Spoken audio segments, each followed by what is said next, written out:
Ngibingelele kuwe mlaleli, ngiyathemba ukuthi uyaphila-ke. Mina ngizocela kuwe-ke laphana-ke ukuthi-ke uma ngabe usamusha kuleli khasi-ke leli-ke wenze okulungile-ke laphana ucindezele-ke ibhathini subscribe nje, akubizi mali, kumahhala nje ukhishwe nesenti-ke emnyama-ke leli-ke khona uzokwazi ukuthi uy'thole zonke-ke iy'ndaba-ke sizokulethela zona-ke kulo-ke leli khasi-ke leli-ke.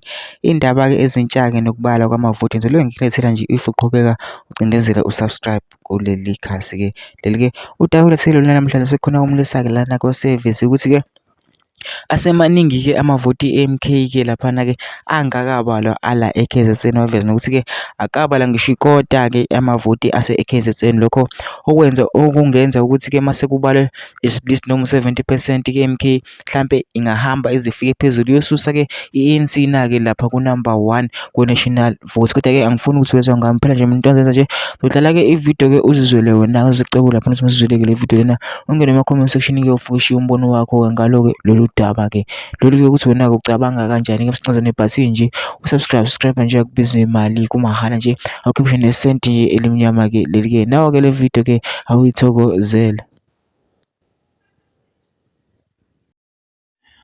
Hayi bafowethu, uyasho umkhukhu kagogo kuyasha bafowethu. Ngikhuluma nawe nje manje basuka ku-56%, manje bahleli ku-41% and they are dropping like flies. Manje i-KZN iku-35% complete ukubala amavoti.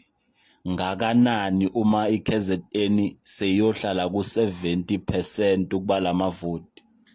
I-ANC national iyoya kuphi? This is national guys. I-ANC isuka ku-56 iyohlala ku-41%. Leso sikhathi i-KZN ayikabalanga nekota yamavoti wayo. And kungokusho kwe-IEC, KZN contribute more voters kulama election.